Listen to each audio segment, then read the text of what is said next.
Hello बच्चों, आज हम अध्याय 5 का पेज नंबर 109 जैकपॉट के लिए छलांग पढ़ेंगे। देखिए, जम्पी और ग्रम्पी एक खेल खेल रहे हैं। ग्रम्पी ने किसी संख्या पर एक खजाने को छुपा कर रख दिया है।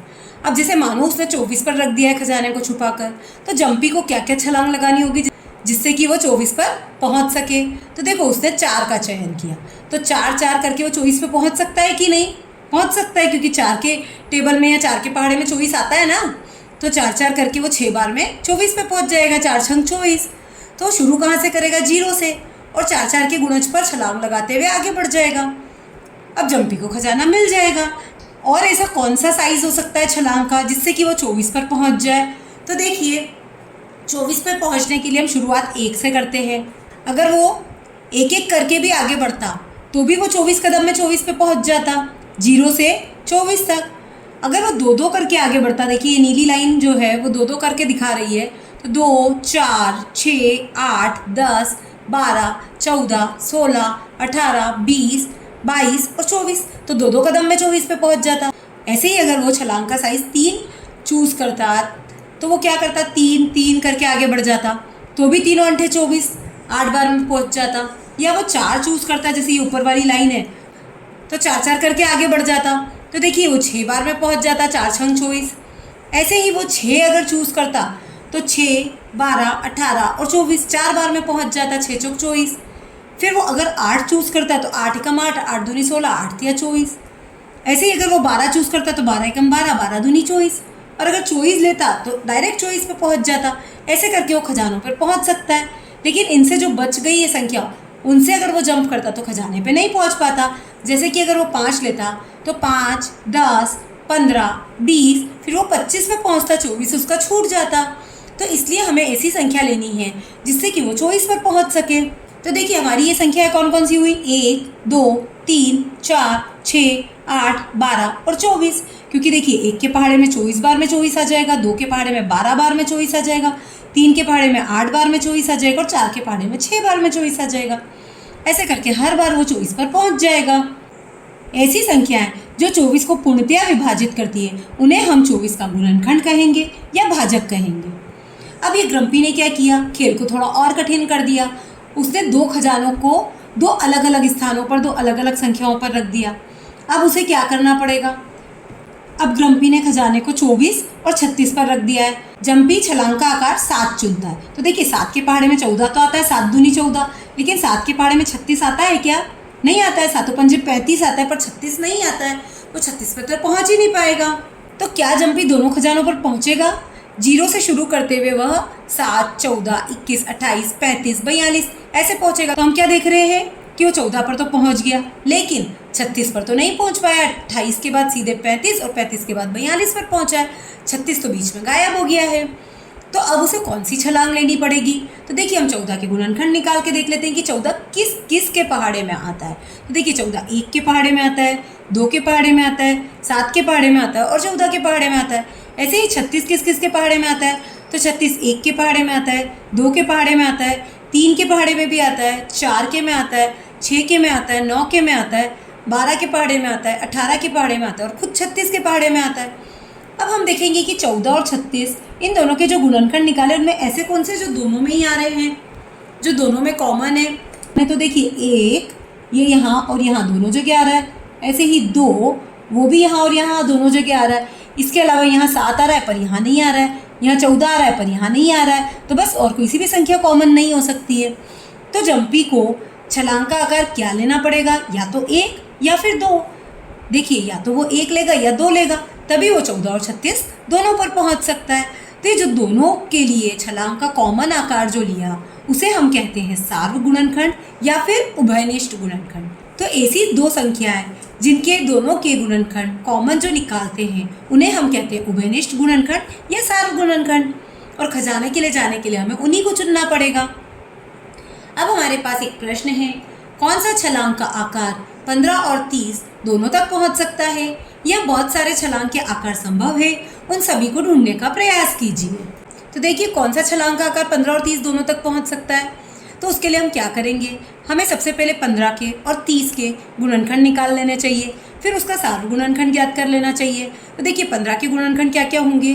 15 किस के पहाड़े में आता है, जैसे कि 1 के पहाड़े में आता है, फिर 3 के पहाड़े में आता है, फिर 5 के पहाड़े में आता है और फिर 15 के पहाड़े में आता है। इनसे अलावा जो बची हुई संख्या उनके पहाड़े में 15 नहीं आ रहा है। ऐसे ही 30 के गुणनखंड निकाल लिए, जैसे कि 1, 2, 3, 5, 6, 10, 15 और 30। इसमें से जो 15 के गुणनखंड थे और जो 30 के गुणनखंड थे और दोनों में आ रहे थे, उन पर हमने सर्कल बना दिए, जैसे कि 1 दोनों में आ रहा है, 3 दोनों में आ रहा है, 5 दोनों में आ रहा है और 15 दोनों में आ रहा है। तो 15 और 30 के साथ गुणनखंड क्या होंगे, तो वो होंगे 1, 3, 5 और 15। तो मतलब छलांग का आकार क्या होगा, 1, 3, 5 या 15। इन चारों में से कोई सी भी छलांग ले सकते हैं, जिससे कि वह 15 और 30 दोनों पर पहुंच जाएगा। नेक्स्ट क्वेश्चन, नीचे दी गई तालिका का अवलोकन कीजिए। इस तालिका से आपने क्या समझा? तो देखिए, हमें एक टेबल दे रखी है जिसमें गिनती लिखी हुई 31, 32, 33, 34 ऐसे करके 70 तक की गिनती लिखी हुई है। कुछ संख्याओं पर वृत्त बनाए गए हैं और कुछ संख्याओं को ग्रीन कलर से छायांकित किया गया है, शेडेड किया गया। अब यहाँ पर कुछ प्रश्न दिए गए हैं। जैसे पहला प्रश्न है, क्या छायांकित बॉक्स संख्याओं के मध्य कुछ समानता है? तो देखिए, छायांकित बॉक्स कौन से, जिसमें ये ग्रीन कलर है, इनकी संख्याओं में क्या समानता है?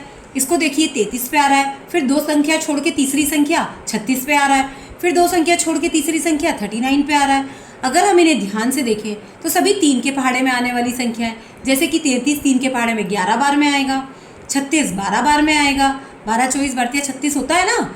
ऐसे ही 13 तिया 39 होता है, तो 3 के पहाड़े में 13 बार में 39 आ गया। तो मतलब ये सभी संख्या 3 के पहाड़े में आ रही है। जो छायांकित करी हुई संख्याएं हैं वो सभी 3 के पहाड़े में आ रही है। तो क्या छायांकित बॉक्स संख्याओं के मध्य कुछ समानता है? तो हाँ, छायांकित बॉक्स की संख्याएं 3 की गुणज है। ये हमारा आंसर हो सकता है। सेकंड, क्या वृत्त में अंकित संख्याओं के बीच कुछ समानता है? तो देखिए, वृत्त कहाँ बन रहे हैं, एक यहाँ बन रहा है, फिर 1 2 3 और चौथी संख्या पे वृत्त है, फिर 1 2 3 फिर चौथी संख्या पे वृत्त है। और ये 32 जो है ये 4 के पहाड़े में आता है, 4 अंठे 32, 4 नम 36, 4 दही 40, 11 चौक 44, मतलब 4 के पहाड़े में ये सभी संख्याएं आ रही है जो वृत्त में है। तो हम क्या लिख सकते हैं कि हाँ, वृत्त में अंकित सभी संख्याएं 4 की गुणज है। अब हमें तीसरा प्रश्न दिया है, ऐसी कौन सी संख्याएं हैं जो छायांकित बॉक्स और वृत्त दोनों में है, इन संख्याओं को क्या कहते हैं? तो देखिए, ये छायांकित बॉक्स भी है और वृत्त भी बना हुआ है, यहाँ पर भी छायांकित बॉक्स और वृत्त और यहाँ पर भी छायांकित बॉक्स और वृत्त। तो ये 3 संख्याएं ऐसी है जो दोनों में आ रही है। तो कौन कौन सी संख्याएं हुई वो? 36, 48 और 60। तो ये जो प्रश्न पूछा गया है कि ऐसी कौन सी संख्या है, तो उसका आंसर होगा 36, 48 और 60, जो छायांकित बॉक्स और वृत्त दोनों में है। इन संख्याओं को क्या कहते हैं? तो देखिए, ये जो दोनों में आती है इन्हें हम कहते हैं सार्वगुणज। क्या कहते हैं? सार्वगुणज, क्योंकि 3 के पहाड़े में भी आ रही है और 4 के पहाड़े में भी आ रही है, तो इन्हें हम कहेंगे सार्वगुणज। इसका आंसर हम कैसे लिख सकते हैं? तो देखिए, 36, 48 और 60 ऐसी संख्याएं हैं जो छायांकित बॉक्स और वृत्त दोनों में हैं। इन संख्याओं को हम सार्वगुणज कहते हैं। आइए पता लगाएं। प्रश्न क्रमांक 1, 310 और 410 के बीच आने वाले 40 के सभी गुणज ज्ञात कीजिए। तो देखिए, इसके लिए हम क्या करेंगे, 4 का पहाड़ा तो आप सभी को आता है, तो वो हम लिख लेंगे। 4 एकम 4, 4 दूनी 8, 4 तिया 12, 4 चौक 16, 4 पंजे 20, 4 छंग 24, 4 सत्ते 28, 4 अंठे 32, 4 नम 36, 4 दही 40। ये हमने 4 का पहाड़ा लिख लिया। पर हमें संख्या क्या दी गई थी? 40। तो 40 का बनाने के लिए हम क्या करेंगे, इसके आगे एक एक 0 बढ़ा देंगे, तो ये हमारा 40 का पहाड़ा बन गया। अब हमसे क्या पूछा गया है कि 310 और 410 के बीच आने वाली 40 के गुणज कौन से? तो यहाँ 310 से बड़ा, जैसे कि 280 तो छोटा हो गया, ये 320 है तो ये बड़ा है, 360 ये भी बड़ा है और 400 ये भी बड़ा है। तो तीनों संख्याएं जो है वो 310 और 410 के बीच में आ रही है, क्योंकि इसके बाद की अगली संख्या तो 440 हो जाएगी। तो देखिए, यही 3 संख्याएं जो बीच में आ रही है, तो 310 और 410 के बीच आने वाले 40 के गुणज होंगे 320, 360 और 400। ये हमारा आंसर हो जाएगा। प्रश्न क्रमांक 2, मैं कौन हूँ? ए, मैं 40 से कम एक संख्या हूँ, मेरा एक गुणनखंड 7 है, मेरे अंकों का जोड़ 8 है। तो देखिए, 40 से छोटी संख्या लेनी है हमें और एक गुणनखंड 7 दे रखा है, तो मतलब हम 7 का पहाड़ा बोल के देख लेते हैं कौन कौन सी संख्याएं आएगी।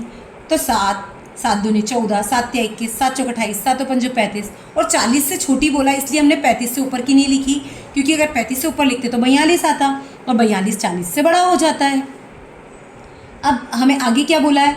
मेरे अंकों का जोड़ 8 है, इसमें से हम ऐसी संख्या ढूंढेंगे जिनको आपस में जोड़ें तो 8 आ जाए। तो देखिए 7 तो 7 ही रह जाएगा, 4 और 1 को जोड़ा तो 5, 2 और 1 को जोड़ा तो 3, 8 और 2 को जोड़ा तो 10, 3 और 5 को जोड़ेंगे तो 8 आ जाएगा। तो ये हमारा काम हो जाएगा यहाँ पर। तो अंकों का जोड़ 8 वाली संख्या होगी 35, जिनके अंकों को अगर हम जोड़ते हैं तो हमारा आंसर 8 आ जाता है। तो इसलिए हमारी संख्या कौन सी होगी? 35। बी, मैं 100 से छोटी एक संख्या हूँ, मेरे दो गुणनखंड 3 और 5 है, मेरा एक अंक दूसरे से एक अधिक है। तो देखिए 100 से छोटी संख्या और 3 और 5 दो उसके गुणनखंड है। तो 3 और 5 दोनों के अगर गुणनखंड है तो इन दोनों से मिलने वाली संख्या कौन सी बनेगी? तीनों पंजे 15, 15 के पहाड़े वाली संख्या है। तो 15 एकम 15, 15 दूनी 30, 15 तिया 45, 15 चौक 60, 15 पंजे 75, 15 छंग 90, क्योंकि 100 से छोटी चाहिए। अब इनमें से एक अंक दूसरे से एक अधिक होना चाहिए। तो देखिए 1 और 5, तो इसमें तो 4 अंक का फर्क आ गया। 3 और 0, इसमें 3 अंक ज़्यादा है। 4 और 5, ये एक अंक ही ज़्यादा है। 4 से 5 एक अंक ज़्यादा है ना। 6 और 0 ये भी नहीं है। 7 और 5 ये भी 2 अंक ज़्यादा है। 9 और 0 ये भी नहीं हो सकता, क्योंकि 0 और 9 तो 9 अंक का फर्क है। तो हमारा आंसर हो सकता है 45।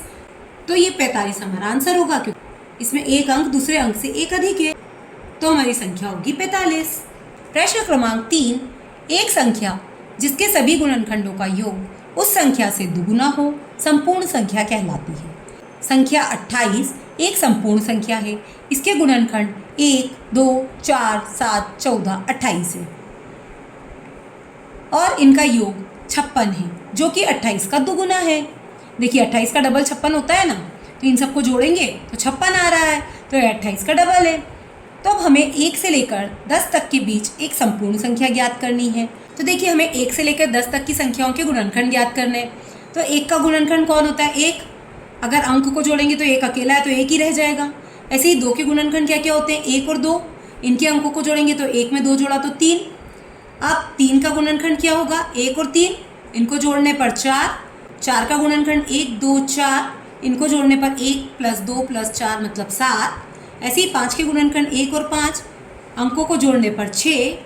6 के गुणनखंड 1, 2, 3, 6, इसके अंकों को जोड़ने पर 1 + 2 + 3 + 6 मतलब 12। तो देखिए ये 6 का डबल 12 यहाँ पर आ रहा है, उसके अलावा कहीं पर भी डबल संख्या नहीं आ रही है। फिर 7 जो है उसके गुणनखंड निकाल लिए 1 और 7, तो इनको जोड़ने पर आया 8। ऐसे ही 8 के गुणनखंड 1, 2, 4, 8, इनको जोड़ने पर आया 15। 9 के गुणनखंड 1, 3, 9, तो इनको जोड़ने पर आया 13। और 10 के गुणनखंड 1, 2, 5, 10, तो इनके अंकों को जोड़ने पर आया 18। तो देखिए यहाँ पर जितनी भी संख्याएं आई है, 1 था तो 1 ही आ गया, 2 था तो 3 आया, 3 था तो 4 आया, 4 था तो 7 आया, 5 था तो 6 आया और 6 था तो 12 आया। तो देखो ये 6 दूनी 12, ये डबल हो रहा है। तो 12 जो है वो संख्या 6 का दुगुना है, मतलब 6 जो है वो संपूर्ण संख्या होगी। 6 के सभी गुणनखंडों का योग उसका डबल आ रहा है 12, तो मतलब 6 हमारी संपूर्ण संख्या होगी। तो 6 के गुणनखंड अभी हमने देखे थे 1, 2, 3, 6 और इनके अंकों को जोड़ने पर 1 + 2 + 3 + 6 मतलब 12, जो कि संख्या 6 का दुगुना है। अतः 1 से 10 के बीच में 6 एक संपूर्ण संख्या है। प्रश्न क्रमांक 4, उभयनिष्ठ गुणनखंड ज्ञात कीजिए। ए 20 और 28। तो देखिए सबसे पहले हम क्या करेंगे? 20 के गुणनखंड निकाल लेंगे, फिर 28 के निकाल लेंगे और फिर दोनों के कॉमन निकाल लेंगे, जिन्हें हम उभयनिष्ठ गुणनखंड कहते हैं। तो देखिए 20 के गुणनखंड क्या क्या होंगे? 1 के पहाड़े में तो सभी आते हैं, फिर 2 के पहाड़े में भी 20 आता है, 4 के पहाड़े में भी आता है, 5, 10 और 20, इन सभी के पहाड़े में 20 आता है। ऐसे ही 28 के गुणनखंड क्या क्या होंगे? 1, 2, 4, 7, 14 और 28। तो इसलिए 20 और 28 के कॉमन गुणनखंड या उभयनिष्ठ गुणनखंड कौन से होंगे? तो देखिए हमने जो दोनों में आ रहे हैं उस पर ऐसे सर्कल बना दिए। तो कौन कौन से दोनों में आ रहे हैं? 1, 2 और 4। तो आंसर होगा 1, 2 और 4। बी 35 और 50। तो देखिए इसमें हम पहले 35 के गुणनखंड निकाल लेंगे, फिर 50 के गुणनखंड निकाल लेंगे। तो 35 किसके पहाड़े में आता है? 1 के, 2 के में नहीं आता, 3 में नहीं आता, 4 में नहीं आता, फिर सीधा 5 में। तो ऐसे करके हम आगे बढ़ते जाएंगे और इनके गुणनखंड निकाल लेंगे। तो 35 के गुणनखंड कौन कौन से होंगे? 1, 5, 7 और 35। ऐसे ही 50 के गुणनखंड कौन कौन से होंगे? 1, 2, 5, 10, 25 और 50। अब इनमें से कॉमन कौन कौन है? तो कॉमन पे हम सर्कल कर लेते हैं। तो देखिए 1 तो सभी में रहता है, वो तो कॉमन है ही। फिर देखिए ये 5 यहाँ पर भी और यहाँ पर भी है, तो हमने ये कॉमन गुणनखंड लिख लिए 1 और 5। ऐसे ही नेक्स्ट क्वेश्चन 4, 8 और 12, यहाँ पर 3 संख्याएं हमें दी है, तीनों के गुणनखंड हमें निकालने पड़ेंगे और फिर तीनों में से मिलाकर कॉमन गुणनखंड निकालने पड़ेंगे। तो देखिए 4 के हमने निकाल लिए गुणनखंड 1, 2, 4, 8 के क्या होंगे 1, 2, 4, 8 और 12 के क्या होंगे 1, 2, 3, 4, 6 और 12। तो देखिए ये जो 1 है ये तो तीनों में आ रहा है, ये 1 हमने यहाँ लिख दिया, फिर 2 भी सब में आ रहा है तो 2 भी हमने यहाँ लिख दिया, फिर देखिए 4 भी सब में आ रहा है तो 4 भी हमने यहाँ लिख दिया।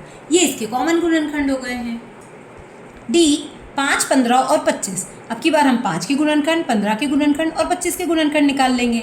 5 के होंगे 1 और 5, 15 के होंगे 1, 3, 5, 15 और 25 के होंगे 1, 5 और 25। तो 5, 15 और 25 के सारे गुणनखंड कौन से होंगे, हम इन पर सर्कल बना लेते हैं।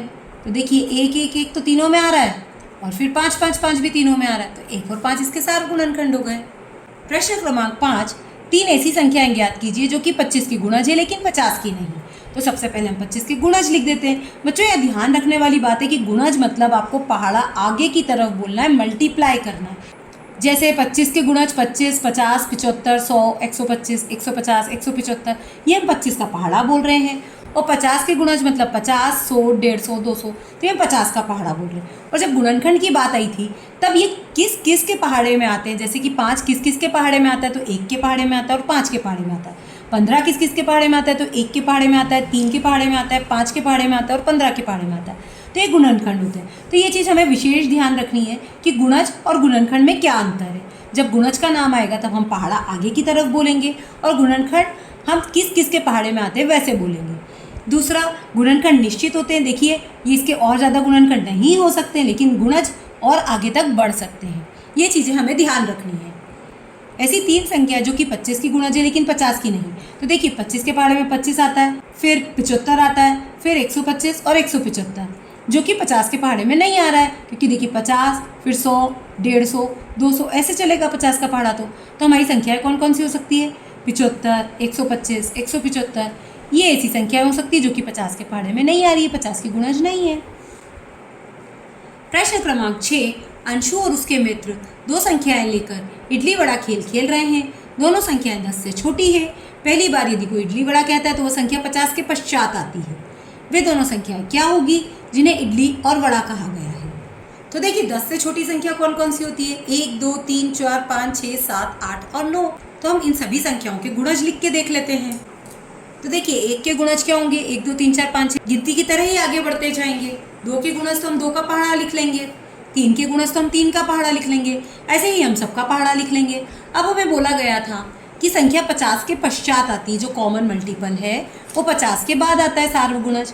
तो देखिए यहाँ पे तो सारी संख्या, जैसे 4 यहाँ आया तो यहाँ पर भी आ गया, फिर 6 यहाँ आया तो यहाँ पर भी आ गया, फिर 8 यहाँ आया यहाँ पर भी आ गया, या 12 यहाँ आया यहाँ पर भी आ गया। ऐसे करके ये तो कॉमन जल्दी मिलते जा रहे हैं। लेकिन 7 पर और 8 पर हम देखेंगे तो 7 और 8 के कॉमन मल्टीपल सीधे जाकर मिल रहे हैं 56 पर। तो हमें बोला था ना कि 50 के बाद होनी चाहिए, तो 50 के बाद 56 पर आकर मिल रहे हैं, मतलब हमारी संख्या हो सकती है 7 और 8। तो देखिए इसका आंसर हम कैसे लिखेंगे। तो देखिए हम 7 के गुणज लिख लेंगे सबसे पहले, फिर 8 के गुणज लिख लेंगे और इनका कॉमन कौन हो गया 56। तो 7 और 8 का सारा गुणज हो गया 56, जो कि पहली बार इडली वड़ा बोले जाने वाली संख्या होगी और जो 50 के बाद आती है। अतः ये संख्याएं 7 और 8 होगी। प्रश्न क्रमांक 7, खजाने की खोज खेल में ग्रम्पी ने खजाने को 28 और 70 पर रखा है। दोनों संख्याओं पर पहुंचने के लिए छलांग का आकार क्या होना चाहिए। तो देखिए कहाँ रखा है 28 पे और 70 पर, तो दोनों के गुणनखंड निकाल लेते हैं। तो ये हमने 28 के गुणनखंड निकाल लिए कि 28 कौन कौन से पहाड़े में आता है, ऐसे ही 70 के गुणनखंड निकाल लिए कि 70 कौन कौन से पहाड़े में आता है। फिर इनके सारे गुणनखंड जो कि दोनों में आ रहे हैं उनको निकाल लिया, जैसे कि 1, 2 और 7 और 14 भी है। देखिए इसमें 1, 2, 7 और 14 ये हमारे सारे गुणनखंड हो जाएंगे। तो छलांग का आकार भी यही होगा 1, 2, 7 या 14। प्रश्न क्रमांक 8, नीचे दिए गए चित्र से गुणा ने उभयनिष्ठ गुणज को छोड़कर सभी संख्याओं को मिटा दिया है। इसमें यहाँ कॉमन मल्टीपल्स तो लिखे हैं लेकिन बाकी के मल्टीपल्स या बाकी के गुणज हटा दिए या मिटा दिए हैं। पता लगाइए कि वे कौन सी संख्या हो सकती है और उन लुप्त संख्याओं को खाली स्थान में लिखिए। तो देखिए ये काय का गुणज है, ये हमें लिखना है, ये भी काय का गुणज है, ये लिखना है, और बीच में जो लिखे हुए उनसे हमें पता करना है। तो सबसे पहले जो बीच में संख्याएं दी है हम उन्हीं के गुणनखंड करके देख लेते हैं। तो देखिए 24 के गुणनखंड, 48 के गुणनखंड और 72 के गुणनखंड ये हम ज्ञात कर लेंगे। तो 24 के गुणनखंड हमने यहाँ लिख लिए 1 2 3 4 6 8 12 24। ऐसे ही 48 के 1 2 3 4 6 8 12 16 24 48 और 72 के 1 2 3 4 6 8 9 12 18 24 36 72 ये हमने इनके गुणनखंड लिख लिए। अब इनके सात गुणनखंड क्या निकल रहे हैं? तो देखिए 1 2 3 4 6 8 12 और 24 ये इनके सात गुणनखंड निकल रहे हैं। तो देखिए हमें संख्याएं कौन कौन सी चाहिए थी? तो देखिए हमें संख्या चाहिए थी 24, 48 और 72 जो कि हमारे सारे गुणज थे। तो हमने यहाँ 1 से लेकर 9 तक के गुणज लिख लिए हैं। उनमें 24, 48 और 72 देख लेते हैं कहाँ पर आ रहा है जब पहली बार ये मिल रहा हो। तो देखिए 6 के जो गुणज हैं उसमें 24, 48 और 72 तीनों आ रहे हैं। ऐसे ही 8 का जो गुणज है उसमें भी 24, 48 और 72 तीनों आ रहे हैं। मतलब हमारी संख्या कौन सी हो सकती है? 6 और 8। तो हमारी संख्याएं होंगी 6 और 8। तो हमने 6 के गुणज लिख लिए, 8 के गुणज लिख लिए और इनके सारे गुणज लिख लिए 24, 48 और 72। तो हमारा आंसर होगा 6 के गुणज और 8 के गुणज। और जो खाली स्थान है यहाँ पर हम क्या संख्याएं भर देंगे? तो हम ये 24, 48 और 72 इनको छोड़कर बाकी की संख्याएं हम इन वृत्त में भर देंगे, जैसे कि 6, 12, 18, 30, 36, 42, 54, 60 और 66 ये हमने 6 के गुणज में भर दिए। ऐसे ही 8 के लिए हम 8, 16, 32 क्योंकि 24 तो इधर आ गया ना, 40, 56 और 64 ये संख्याएं हम यहाँ भर देंगे। बाकी संख्याएं बीच में आ गई सारे गुणज वाली। ऐसी हमारी अन्य संख्या 8 और 12 भी हो सकती है या फिर 12 और 24 भी हो सकती है। प्रश्न क्रमांक 9, एक सबसे छोटी संख्या ज्ञात कीजिए जो 7 को छोड़कर 1 से 10 तक की सभी संख्याओं के गुणज हो। तो देखिए 7 को छोड़कर 1 से 10 तक की जो संख्याएं हैं वो कौन सी है? 1 2 3 4 5 6 8 9 10। तो इन्हें हम लिख लेंगे और फिर सबसे पहले एक तो दे ही रखा है, एक का तो एक में भाग जाता ही, उसके बाद क्या है? 2, 2 से भाग देंगे तो 2 का 1 में तो भाग नहीं जाएगा, फिर 2 का 2 में भाग जाएगा एक बार। 3 में 2 का भाग नहीं जाता तो 3 ऐसा कैसा लिख दिया। 4 में 2 का भाग 2 बार में जाएगा तो यहाँ 2 लिख दिया, 2 दूनी 4 होता है ना, तो यहाँ 2 लिख दिया।